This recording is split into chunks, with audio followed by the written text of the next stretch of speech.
Hey, this is John Tate from Agency Market Machine, and I'm talking with John Wilber today. John's a managing member of Wilber Price Insurance Group, and we at AMM have been lucky enough to work with him and his agency for about the last 5 months.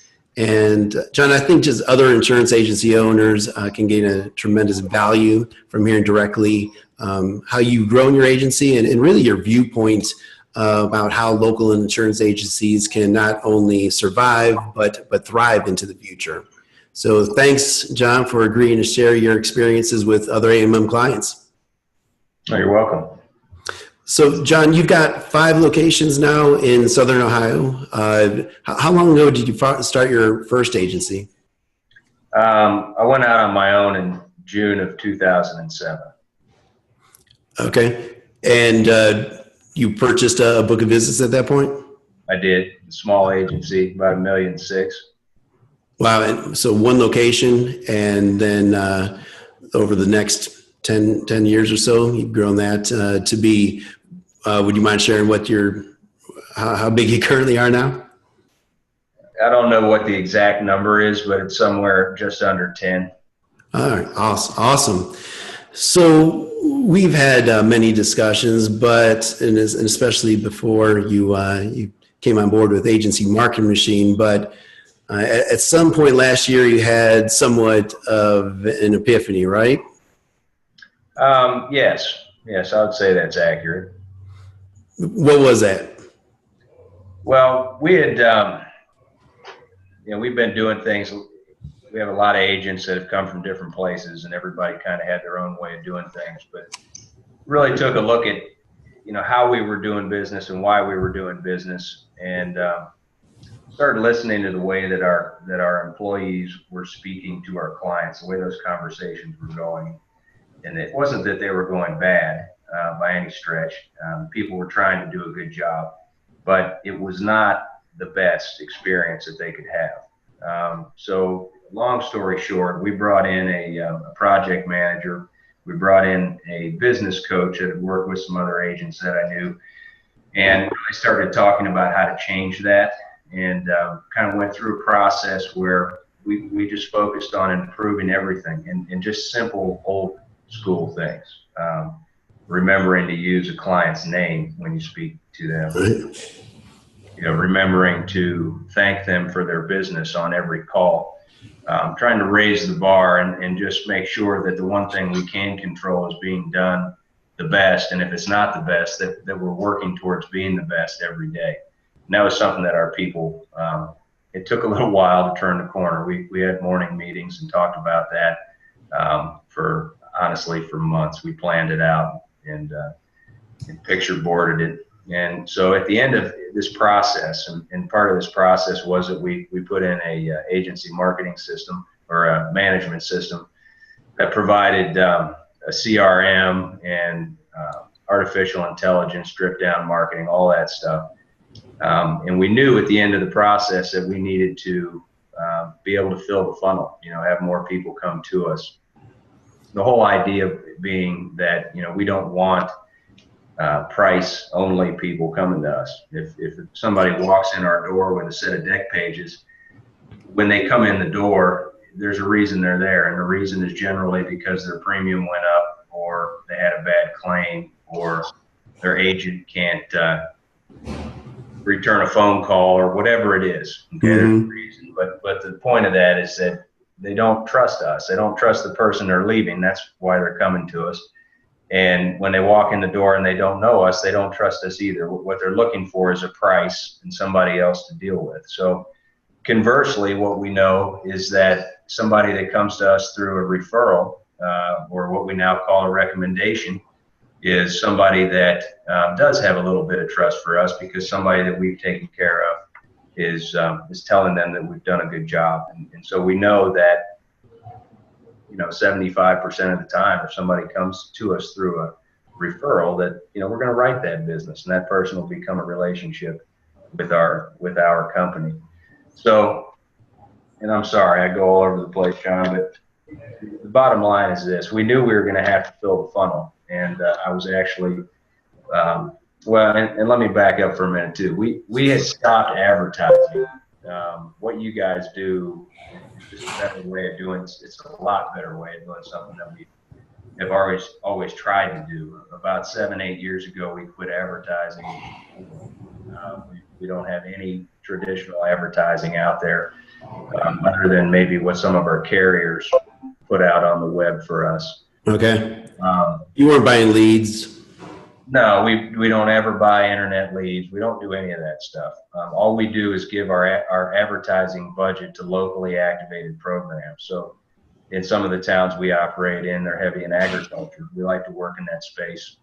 Good people, nice accounts, normal people that generally value that relationship. So we spend a lot of time in that space. But the 4-H clubs, churches, sports teams, anything that's not polarized politically or in some other way that causes a large group of people to hate. Somebody comes to us for money, we give it to them.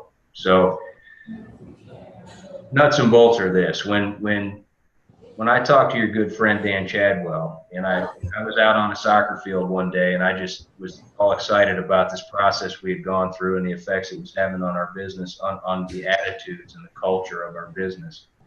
And all we were trying to do was be better in that sales space at that point. But I read your book. Dan gave me your book, and I was sitting out on a soccer field when I read it, and I got about halfway through it, and I said, "This is it. This is the piece we've been missing. We've been not formally doing it, but we've been giving our money away for years, and our business had grown every single year.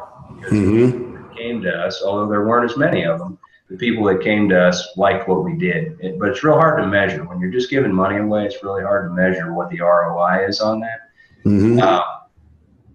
So the only thing I can tell you is that over that 10 years or the 8 years since we quit advertising, of course, I did advertise when I first started because that's what I was told I needed to do.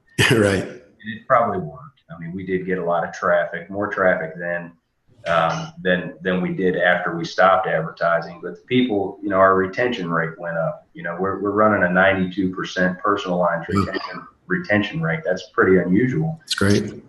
We're growing in the spaces that we want to grow and where we put our efforts. So when I read your book and I became familiar with the worthy cause marketing, which I'd never heard that term, and most people, smart people that I know that I mentioned that to, haven't heard it either. Yeah, most people aren't familiar with that.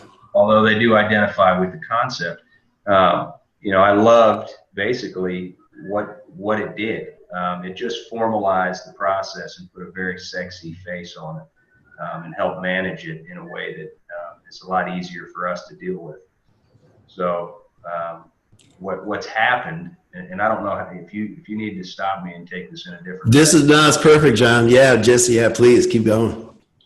So again, I'm not the smartest guy out there. Okay. I don't give myself a lot of credit in marketing because I really don't do any, but what's happened through, having this magazine to talk about and shifting our focus away from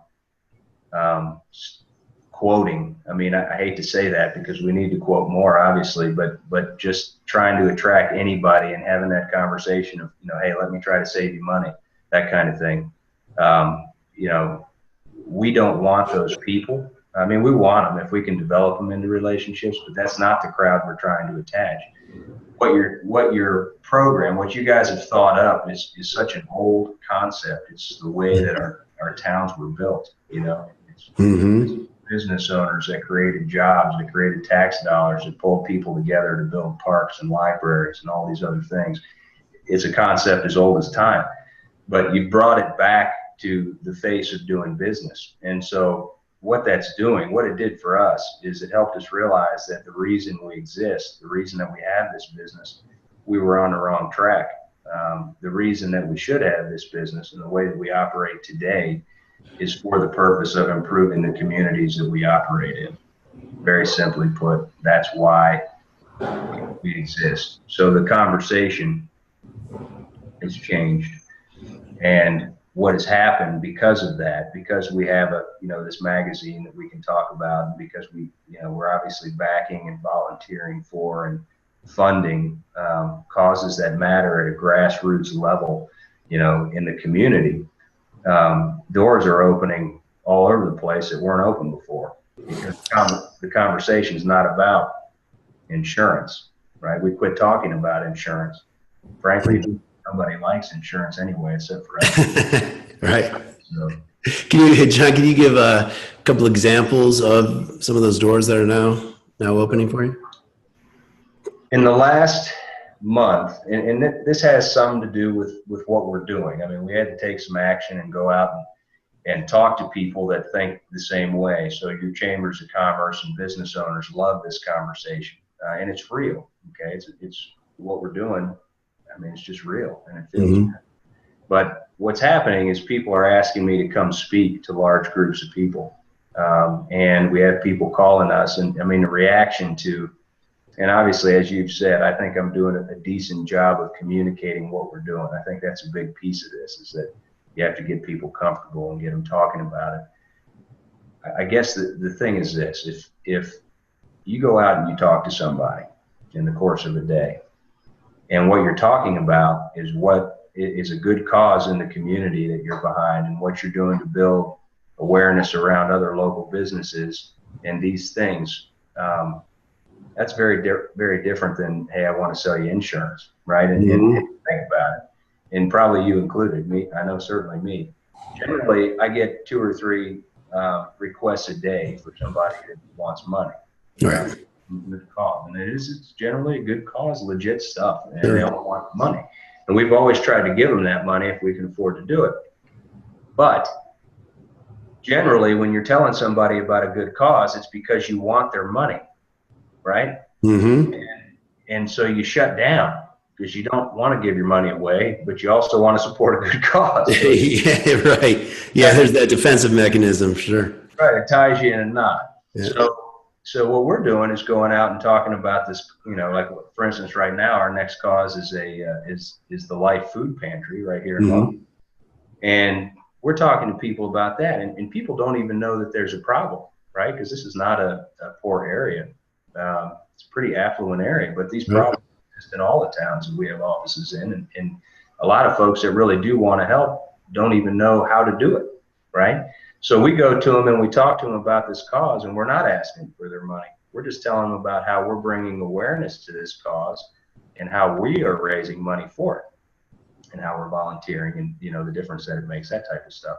So people don't hear that in the course of a day. They hear a lot of other things, but they very rarely are hearing about good news, right? And somebody not wanting something from them in that good news. And that opens them up. And that's why people love it. I've had people just say, this is awesome what you guys are doing.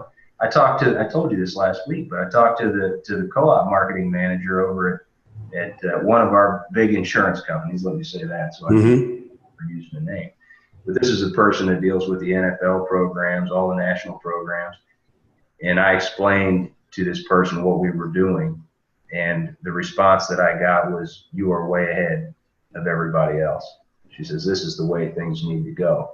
And all we've really done with your assistance is we've pushed things back 50 or 75 years. You're right. And put a really sexy face on it. Yep. And so I've been asked to speak to, 2 weeks ago, I spoke to a group of 22 realtors, and they applauded, which I couldn't even believe. At the end of 10 minutes, they applauded, and I laughed and I said, "You're clapping." They said, "What you're doing is awesome. It's amazing. We want to support and help you out." So, and you didn't get that feeling before you started talking with them, right? That they were going to be applauding you at the end? No, because because they're realtors, it's the same game for them that it is for us, right? The reality is that people don't care if I succeed in selling insurance. They don't care if I open another office or my business grows. They don't care, because that is a selfish goal, period. Nobody cares, right? Conversely, if the conversation is about, hey, here's a way that you can simply impact the town that you live in, they do want to hear about that, again, because they're not hearing it anywhere else. Okay? And they want to help you, and they like what you're saying because they're just not hearing it anywhere else. And that's not a selfish goal. So it makes it easy to talk about, and it makes it easy for them to spread the word and to bring more attention to those things that are being put in front of them that matter to their community. What it also does is it brings you people, the people that we want. If we could have just a pipeline full of referrals, right? And again, I know we don't like the referral word. Let's say recommendations. Recommendations, right? If we can have a pipeline full of recommendations, those are people that actually care about where they live and the people there. They're socially responsible contributors. They're people that have jobs and put an effort into something, right? And their agent isn't doing this. I mean, we've been doing it in the shadows for years, not the way you do it, just simply writing checks, right? Mm-hmm. Getting a lot of thank you notes. I mean, I probably get 100 thank you notes a year, which is great. And it's the right thing to do.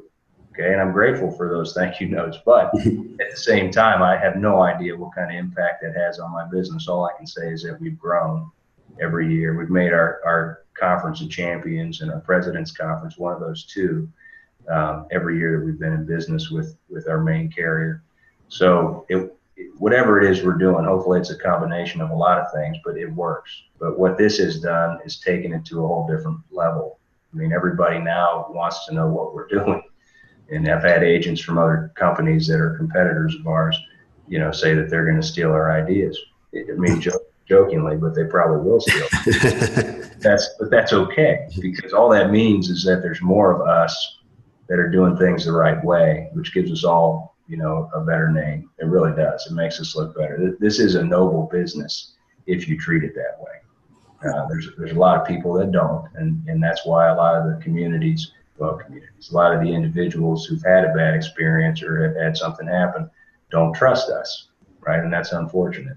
But this is one of the few things out there that kind of helps turn that back.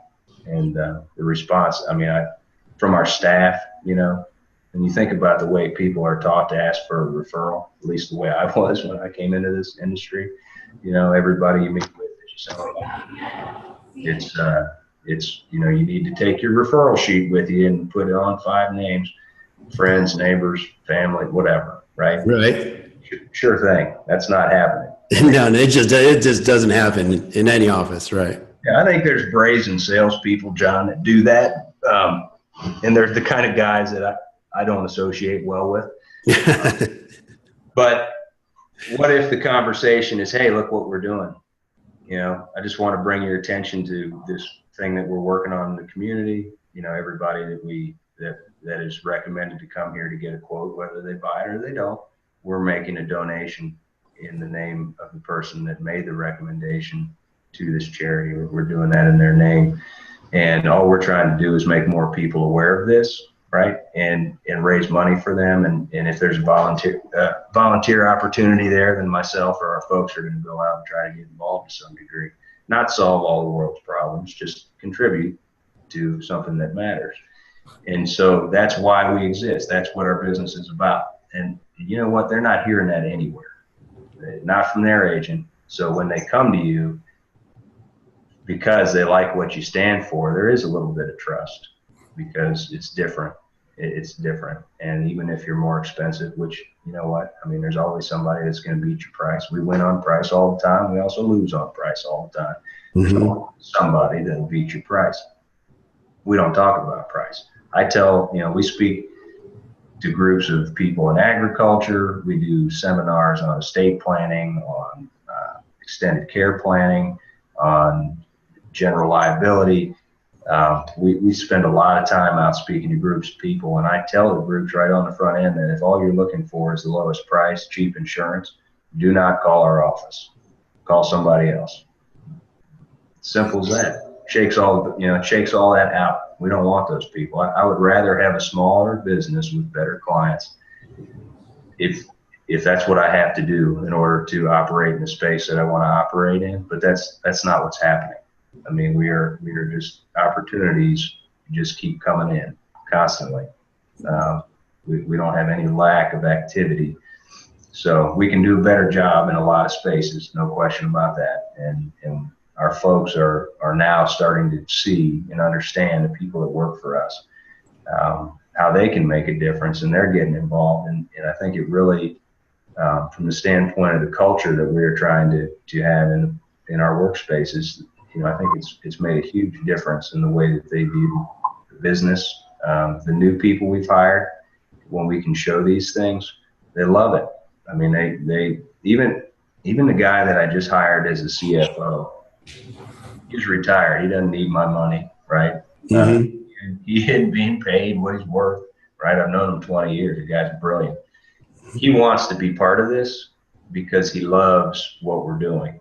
And that's what he told me. He says, I want to be part of a growing, thriving business where things are happening and people are excited. And the guy retired and was traveling around the world with his wife, and the two of them decided it just wasn't for them. And she made it work.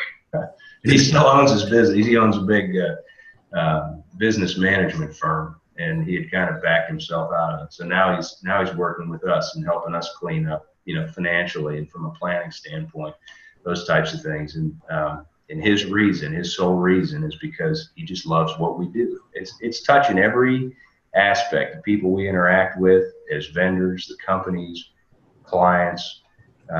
We are just trying to be the best, and we got a long way to go, no question.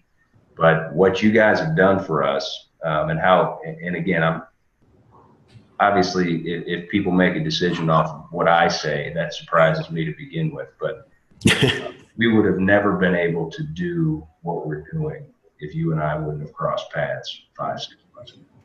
It's that simple. And that's why I'm, screaming it from the rooftops. I selfishly don't want everybody to have what I have.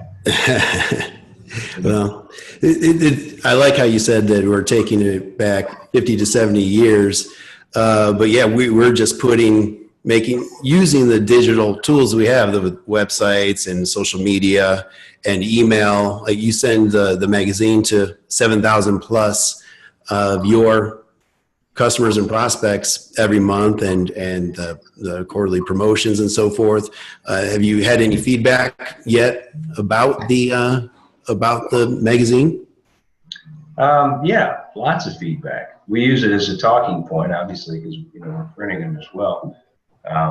But yes, we've had people respond. I've had even, there's a guy that's a big burly guy, super guy that we insure, and he's hilarious. But he calls me last week, and he's trying to shake the answer for the riddle in the magazine out of me, which I didn't even know what it was. I still don't.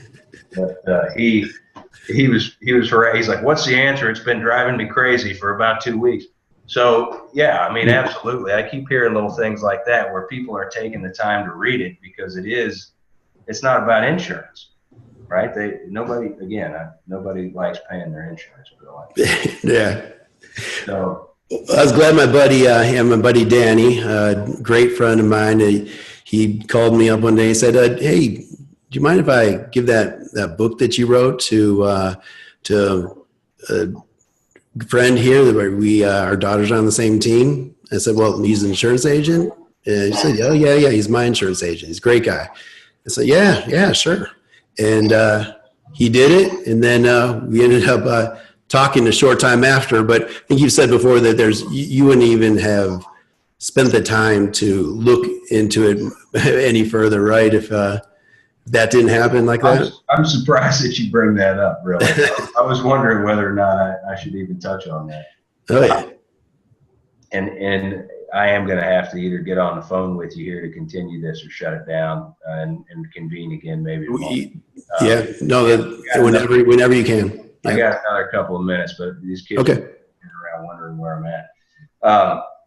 So right, I made $100,000 mistake with a company that I won't mention for websites and blogging and all this stuff. Mm-hmm. Worst decision I made. Spent 6 figures, and they had a system, and it was useless as far as I'm concerned. And I think a lot of people felt that way about that. So my guard's up. I have people coming at me with the next greatest thing all the time.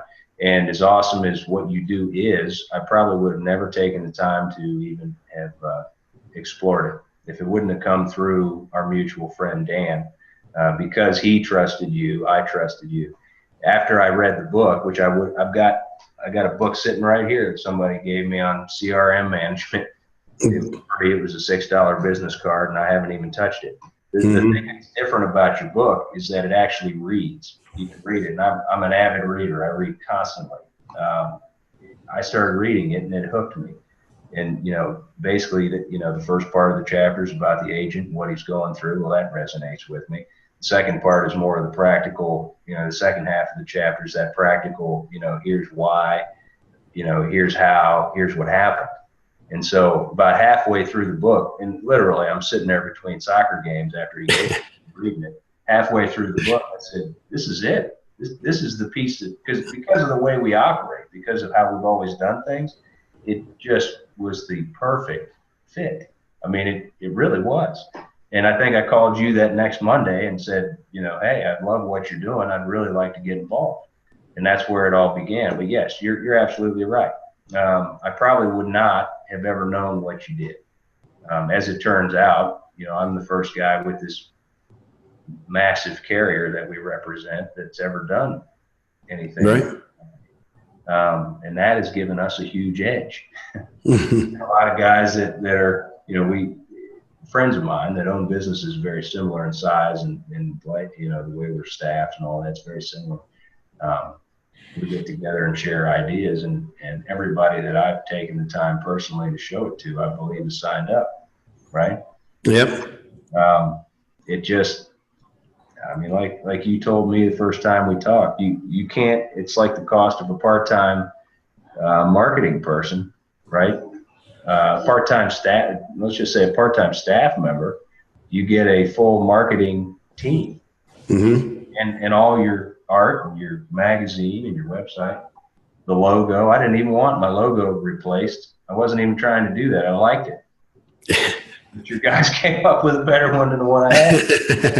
So it is what it is, I guess. I appreciate that too. All right, John. Well, yeah, I know you've got to run here, but really appreciate you taking the time to let others know about your experience so far. And we really appreciate having you as a client and look forward to what we'll continue to do together ongoing. Thank you, man. Talk to you later. All right. Bye-bye.